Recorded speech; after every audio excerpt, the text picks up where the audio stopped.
मेरे साथ में एक ऐसी घटना का जिक्र करने के लिए जो आपको निश्चित ही कौतूहल से भर देगी, रहस्यमयी जानकारियों के प्रति आपकी रुचि को और बढ़ा देगी। चलिए शुरू करते हैं, लेकिन इसकी शुरुआत से पहले आपको थोड़ी सी भूमिका बताते हैं। क्या आपको लगता है कि भारत में हिमालय को अगर हटा दिया जाए तो भारत का अस्तित्व कैसा होगा? अच्छा, हिमालय वही जिसे आप जम्मू कश्मीर से लेकर अरुणाचल प्रदेश तक, पूरब से लेकर पश्चिम तक फैला हुआ देखते हैं। जिस हिमालय के ऊपर जम्मू कश्मीर, हिमाचल प्रदेश, उत्तराखंड, नेपाल, भूटान, सिक्किम जैसे राज्यों को बसा देखते हैं, देशों को बसा देखते हैं, वही हिमालय जिससे भारत भी पानी पीता है, तो जिससे चीन भी पानी पीता है, तो पाकिस्तान भी पानी पीता है।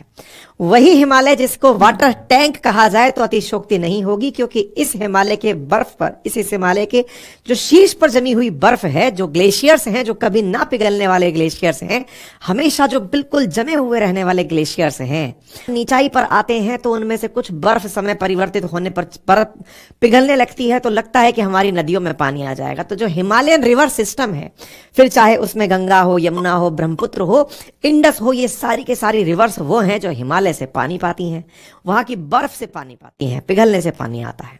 अब पानी पानी क्यों कर रहे हो?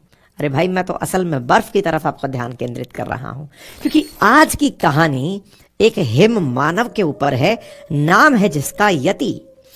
चर्चा करेंगे, लेकिन इससे पहले कुछ तथ्यों को और जान लेते हैं। मेरे प्यारे साथियों, जिस बारे में आज मैं आपके सामने चर्चा करने जा रहा हूं, जिस यति के बारे में आज की किस्से कहानी कहने जा रहा हूं, उस पर ट्रस्ट करने से पहले थोड़ा सा और हिमालय की मिस्ट्रीज को जान लेते हैं। आपको मालूम है, हिमालय के पार ट्रांस हिमालय में जास्कर, लद्दाख, कैलाश, ये जो श्रेणियां हैं, इनमें से एक कैलाश श्रेणी है। आपने मेरे कई वीडियोस उस पर सुने हैं जिनमें मैंने आपको बताया है कि कैलाश की टॉप पर कोई नहीं जा सकता है। पता नहीं कैलाश की श्रेणी एवरेस्ट से नीची है, फिर भी कोई नहीं जा पाता है। रहस्य अभी तक अनसुलझा है। ऐसे ही साथियों, हिमालय के अंदर एक जगह है जिसका नाम है ज्ञानगंज। कहते हैं कि इस जगह को सामान्य दृष्टि से नहीं देखा जा सकता। कहते हैं सप्त चिरंजीवी यहां पर रहते हैं, यानी कि रहस्य के मामले में हिमालय केवल पानी ही नहीं पिला रहा है, चार धामों को अपने साथ लेकर नहीं बैठा है, बल्कि आप कैलाश की बात करें या ज्ञानगंज की बात करें, बड़ी ही रहस्यमयी जगह हैं जो यहां पर स्थित हैं। ऐसी ही एक रहस्यमयी चीज है जिसके बारे में आज चर्चा कर रहा हूं, हिम मानव या फिर हिम मानुष यति। जी हाँ साथियों, जब नाम मानव है और आगे हिम जुड़ा है तो बर्फ से बना हुआ कुछ आदमी होगा। अंग्रेजी में जिसे आप स्नोमैन कह सकते हैं। कई बार फिल्मों में देखा होगा, कुछ लोग जब घूमने जाते हैं हिमालयन क्षेत्रों में या बर्फ में जाकर के, तो हिम मानव की मूर्ति बनाते हैं, बर्फ को इकट्ठा करके गोला गोला बनाते हैं। कुछ वैसा ही आज के सेशन में हम जिक्र कर रहे हैं, लेकिन चर्चा है कि यह हिम मानव जिंदा प्राणी है। यह हिम मानव इंसान की तरह ही दिखने वाला प्राणी है। और तो और जब इन बातों को रहस्य के साथ सुना और समझा जाता है, और उस समय भारतीय सेना की तरफ से यह कह दिया जाए कि उन्होंने कुछ ऐसे फुटप्रिंट्स देखे हैं जो एक साधारण मनुष्य से तो मिलते जुलते नहीं लगते, तो इस बात में वेटेज और बढ़ जाता है। भारतीय सेना के साथ साथ कुछ विदेशी सैलानी आए, पर्वतारोही आए और आकर कह जाएं कि हमने तो कुछ ऐसा देखा है, हमने तो कुछ ऐसी तस्वीरें देखी हैं, हम ऐसे कुछ फुटप्रिंट्स देखे हैं जो सामान्य मानव से ऊपर के हैं, तो जानने का, इस बात को, इस रहस्य को समझने का मन में भाव और ज्यादा उत्पन्न हो जाता है। तो चलिए साथियों, आज के सेशन में बिना किसी देरी के डिटेल में चर्चा करेंगे इस पूरे हिम मानव के बारे में। साथियों, असल में नेपाल और तिब्बत के क्षेत्रों में यति, जिसे मैंने हिम मानव कहा, इससे जुड़ी हुई कहानियां पहले से ही मौजूद थी। इन कहानी कथाओं से प्रेरित होकर के हिमालय में यति के अस्तित्व को खोजने के लिए स्थानीय लोगों के बीच में काफी बार चर्चाएं हुई हैं, और जब कहानियां किंवदंतियों के रूप में चलती हैं तो मन करता है कि इन्हें जाकर एक बार जांच लिया जाए। अब स्थानीय लोक कथाओं में तो चल रहा है कि कोई हिम मानव है, पहाड़ पर रहता है। जैसे मैंने आपसे कहा कि नेपाल है, चीन है, तिब्बत है, ये सब वो क्षेत्र हैं जो कि हिमालय के साथ बसे हैं।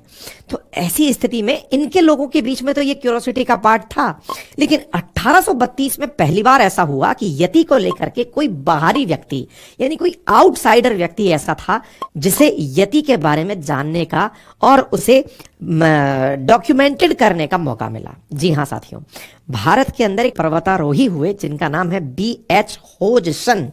B.H. होजसन जो बंगाल के अंदर एशियाटिक सोसाइटी के जर्नल में लिखा करते थे, उन्होंने जनरल के माध्यम से लिखा कि उन्होंने यति को देखा है।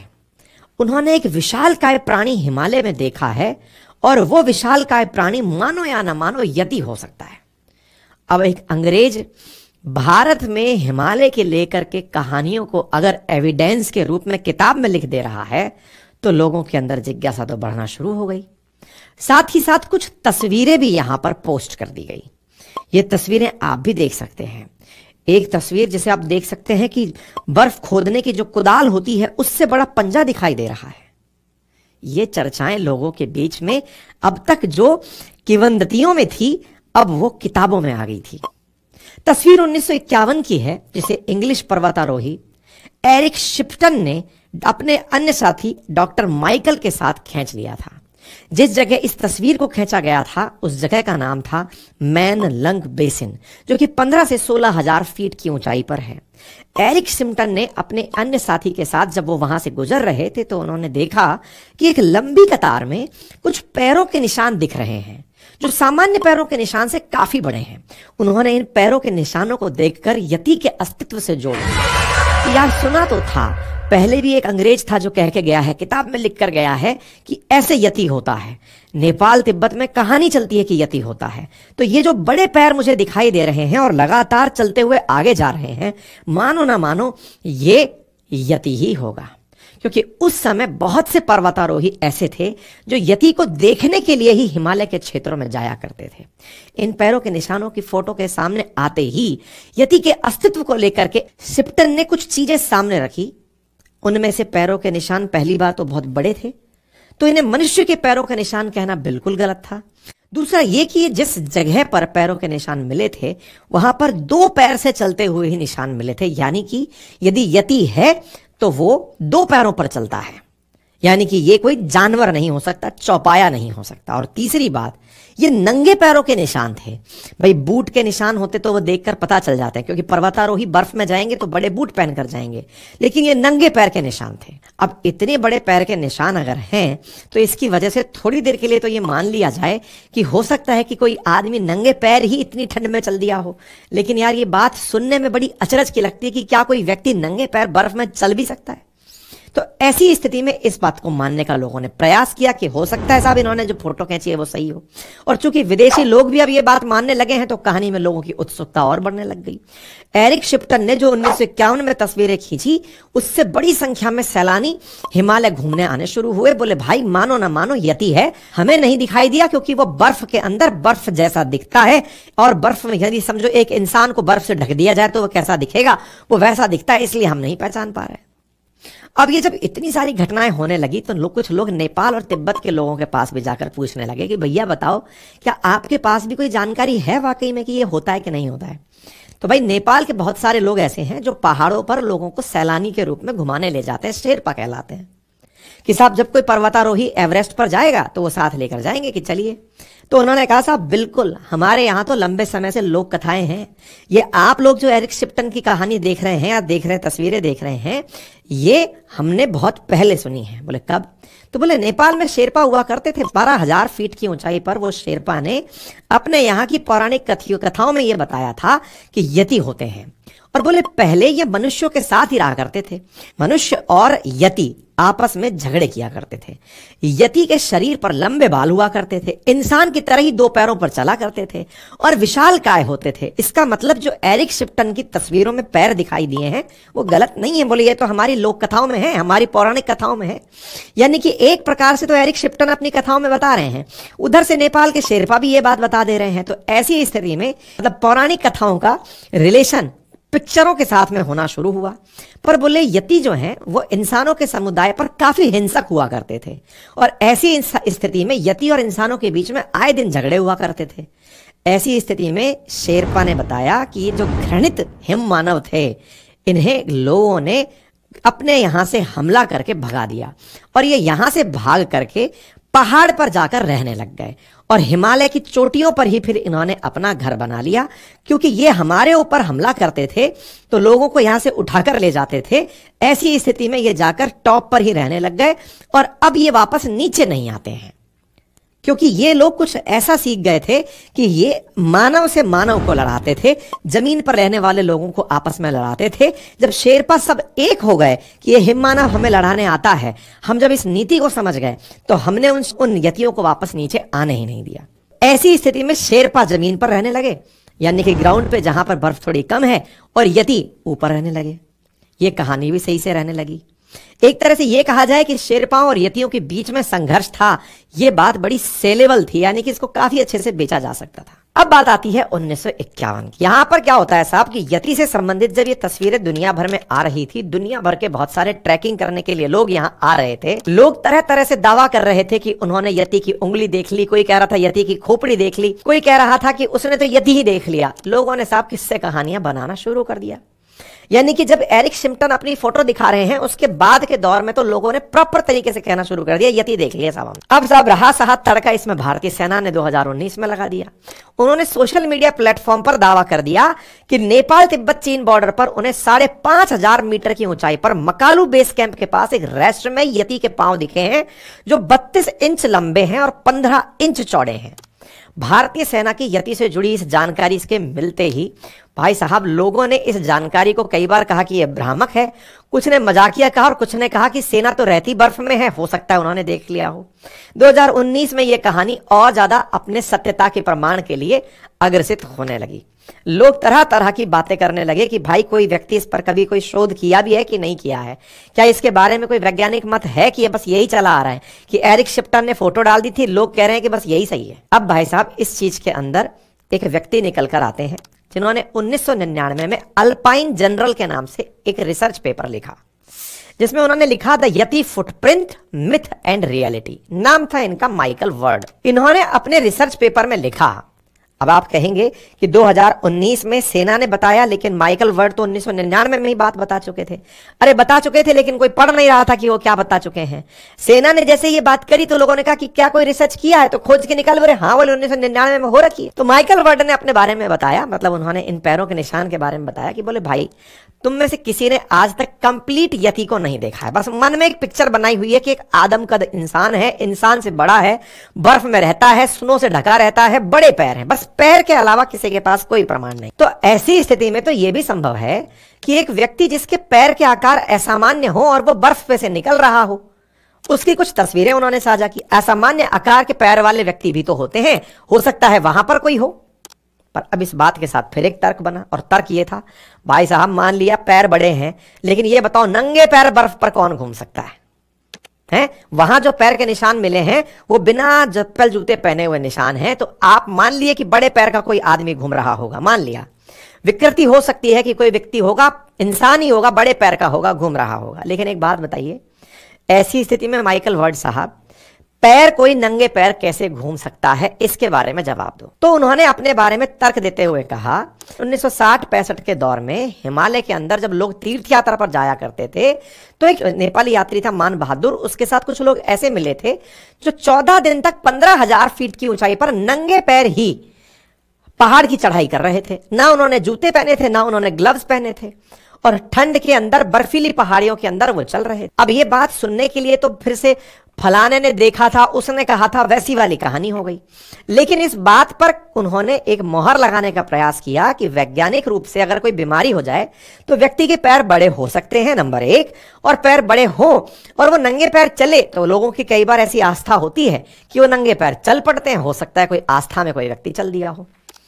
माइकल वर्ड के द्वारा की गई इस रिसर्च से थोड़ा सा शिप्टन की बात पर गलत करने का प्रयास तो हुआ, लेकिन मजा नहीं आया।